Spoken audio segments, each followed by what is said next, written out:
Magandang araw po mga kapogo. Kapinoy pala. Ano ba yan? Pogo na naman. Pogo na ng pogo. Palagi na lang pogo. Araw-araw, laman ng balita ay pogo, pogo, pogo. Laman ng social media, pogo, pogo, pogo. Ano ba yan? Puro pogo na lang. Naalala ko tuloy na ako'y bata. Ang pogo ay si Pogo, yung artista, si Pogo. Yan, nakakatawa po yun. O kaya ang itlog ng pogo, pogo din yun. Masarap kainin, pero ito pong pogo ay hindi po nakakatawa at hindi rin masarap, katatapos lamang po ng security meeting ng security executive committee. Executive session pala, sorry.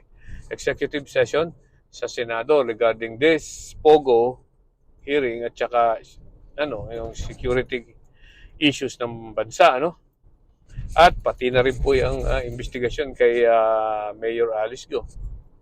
So katatapos lang, wala naman tayong nababalitaan pa. Kaya nga yung session na yun ay executive session daw kuno ay that is privilege at saka confidential, hindi po pwede pagsabi. Pero ang alam ko lang po, nababalitaan ko ay itong si Senator Risa Hontiveros ay nakikiusap sa National Security Council ng Pilipinas na iparating sa presidente ang pangangailangan na talagang ipatigil na ang POGO operation sa bansa. So, ano ba itong POGO operations? This is a Philippine Offshore Gaming Operation. Ito'y gambling sa online na catered sa mga tao sa ibang bansa, yung mga lugar yung mga bansa na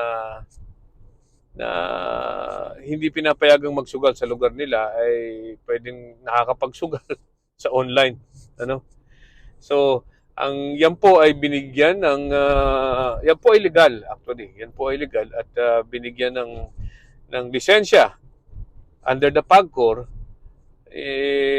ni Rodrigo Duterte nung siya ay presidente sa pangakong ito daw Pogo ay magbibigay sa atin sa bansang Pilipinas ng napakaraming pera because of the taxes at maraming trabaho sa mga Pilipino dahil maraming papasok na operators at gaganda daw ang ekonomiya ng ating bansa. Well, tingnan natin kung talagang nangyari ang ganyan, yung mga pangako na yan. Ano ba nangyari? So, ito pong binusisi na ni Senator Risa Hontiveros at saka ni Sherwin Gatchalian ang idinudulot ng mga pogo, dahilan sa simula po nung mga ilang taon na nakakaraan nagsimula na pong umalingasaw ang kabahuan ng pogo, kung ano yung mga nangyayari sa loob ng pogo, sa mga nila, sa mga buildings and everything. Sa mga raids po ay nangyayari po ay nagiging pugad na po ng kasamaan, mga sindikato, lahat ng klase ng scam. Yun na po ang nangyayari sa loob ng pogo operations, ng mga buildings na yan. Nagkakaroon ng human smuggling, what else? Love scam, crypto scam, torture,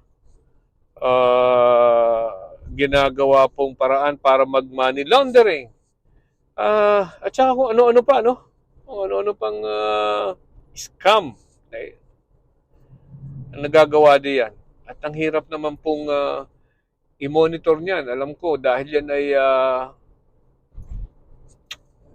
ang operations niya nasa loob ng building, Hindi mo naman pwedeng ipasukin ng building agad-agad, Kailangan mo magreklamo. Alright? Sabagay, meron din naman pong yung pong mga local officials kung saan naandun yung Pogo Hub ay pwedeng mag-imbestiga, Pwedeng bumisita kahit walang reklamo, So, sa mga investigasyon po sa Senado, lumalabas nga po yung mga ganyan, So, ang nangyayari ay kanilang tinitingnan kung talaga bang yung mga ipinangako ng mga pogo na yan ay talagang nasasakatuparan, ano? At tulad ng maraming pera, sabi daw lalaki ang pera ng bansang Pilipinas dahil sa taxes niya at malaki daw may tutulong. Pero kukunti lang po, mga ilang bilyon lang sa isang taon. Ano? Hindi po doon nanggagaling ang karamihang pera na pinagkukuhanan ng or dumarating sa gobyernong Pilipinas. Ano? Kung sa trabaho naman po, ay nako, hindi naman po mga Pilipino ang kailangan ng mga yan eh. Kasi po, sa ganong klase ng negosyo, na ang nagke-cater ka or ang mga customer mo ay taga-ibang bansa, siyempre ang kailangan nilang trabahador ay yung mga taong marunong makipag-usap doon sa mga taong yun na kung saan man nandun yung bansang yun. Kunyari, ang Chinese, ang mga naglalaro ay sa online gaming ay Chinese. So kailangan po Chinese din ang kalaro nila dito sa Pogo, no? So, magre-recruit. Ano, yung mga yan. Kung Vietnamese, kailangan din Vietnamese kumbaga, ang manlalaro at saka yung operator. So, kailangan po ay kung ano man kung anong bansa yung kanilang ang kanilang inienggan yung maglaro online, ay ganun din dapat ang kanilang empleyado, no? So, mas marami po ang empleyadong taga-ibang bansa. So, hindi po Pilipino nagkakatrabaho. Kaunting-kaunti lang po, ano? Hmm. Ano pa ang nangyari? Gumanda ba ekonomiya? Alam po naman natin na hindi gumanda ang ekonomiya nung panahon ni Duterte, ano? Alam naman po natin yun. Actually, yung utang ng Pilipinas ay dumoble, no? From nung umalis si Pinoy ng 2016, ay magkano lang ang utang? 6 trillion. Abay, nang lumabas po sa loob ng 6 na taon, ano? Tandaan po ninyo, yung 6 trillion na yun, ha? Utang ng Pilipinas, simulang nung unang panahon pa. Ano? Pero, nung dumating si Duterte, yung 6 trillion na yon, aba, ay lumaki po ang utang sa loob ng 6 na taon, ay lumaki po ng 12 trillion dollars. More than 12 trillion, ha? So, yung utang ng gobyerno natin simula pa hanggang 2016 ay nagawa lang utangin ni Rodrigo Duterte in 6 years. Imagine, ano, galing, ano? Doble. So, gumanda ba ekonomiya ng Pilipinas? Hindi. Hindi. Lalong lumubog ang utang. At tingnan nyo nga naman, ang isa sa mga naging product ng Pogo Hub na yan, ng mga Pogo operators na yan, ay yung bigla pong nagmahal ang ating mga condominiums, ano? Yung mga condominiums natin nagmahal bigla. Kasi mas dumami po ang demand, mas lumaki ang demand ng condominium. Dahil diyan po nakatira yung mga Pogo, no? So, nagmahal ang mga condominium hanggang sa hindi na kayang bilhin ng simpleng Pilipino, ano? Natatandaan ko po noong unang naglalabasan yung mga condominium na yan ay way back before 2010. Ang mga presyo lang ay mga 3 milyon, 2 milyon, ano? Ano? Abay ngayon po, meron po akong kakilala na dito sa lugar namin, abay bumili ng condominium. Yan sa may MOA. Abay nasa 10 milyon po ang isang unit. Malupit, malupit na, ano? Isipin mo ang nagmahal kung gaano. Hindi na po basta kakayanin ng mga Pilipino na nasa Pilipinas yan. Okay, so gumanda pa ang ekonomiya ng Pilipino? Hindi rin. Wala rin po, ano? Pero bakit parang hirap na hirap tayo? Ang Pilipinas o ang gobyerno ng Pilipinas natanggalin ang lisensya ng mga Pogo hubs na yan. Gayong alam naman nila na yung benefit doesn't outweighs ano doon sa damage na ginagawa ng mga pogo na to. Ano? Hindi po commensurate eh. Pero bakit nga baga hindi matanggal-tanggal ano? Eh, yun totoo naman eh, napakadali namang alisin. Katulad niyan sa Bamban, ano? Sa Bamban, ano bang nangyayari sa Bamban? Napatunayan na yung Bamban na yan, Tarlac, ay naging talagang Pogo Hub, no? Napakalaking Pogo Hub. Nandiyan na makikita lahat ng sindikato, nandiyan na rin. Kahapon, meron na namang ni-raid. Ano? Pogo na naman. Sa Porac, Pampanga, merong around 200 people, combination of what? Foreigners and Filipinos, ang hinuling nagtatrabaho doon. Ano? Ang malupit po, itong kahuhuli at kare-raid na ito ay walang lisensya. Ongoing pa rin daw, on process pa rin daw ang kanilang license.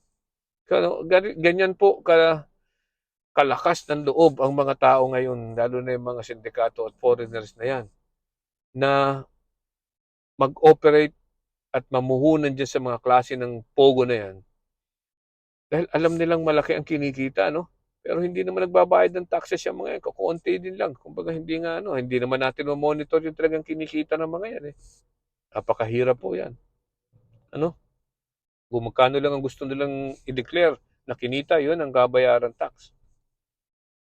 No? Meron din ni-raid kare-raid din lang sa may multinational village. Ganyan din. Ano? Pogo Hub pa rin. Pero bakit tuloy pa rin sila ng pag-ooperate? Ano? Tuloy pa rin at hindi sila, kumbaga hindi sila natatakot. Meron bang nagpoprotekta sa kanila? Ano? Meron bang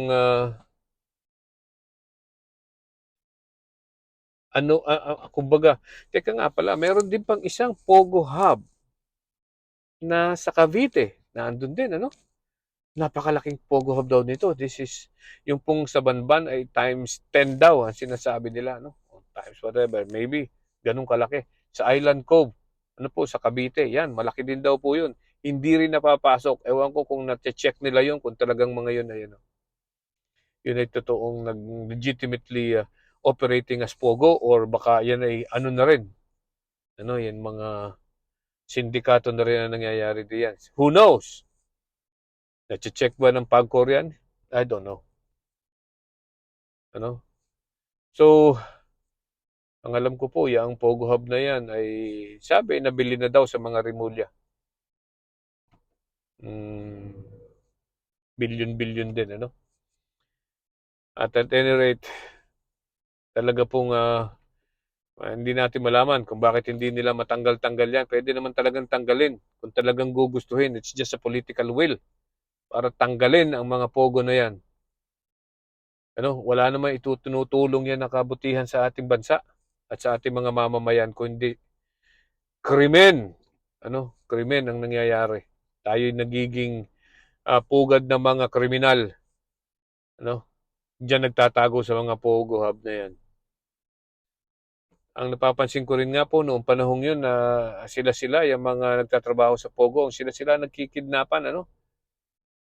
No, mayroon po akong nabalita na galing sa aking isang kaibigan na hindi na ano na medyo na kulong, ano?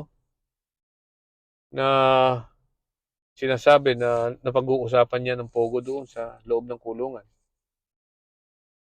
At talaga daw ganyan, ano, sila-sila ang, kumbaga yung mga Pogo employees na yan, sila-sila ang nagkikidnapan at ang hinihingi lang, hindi, they don't care about the money, they care about the clients.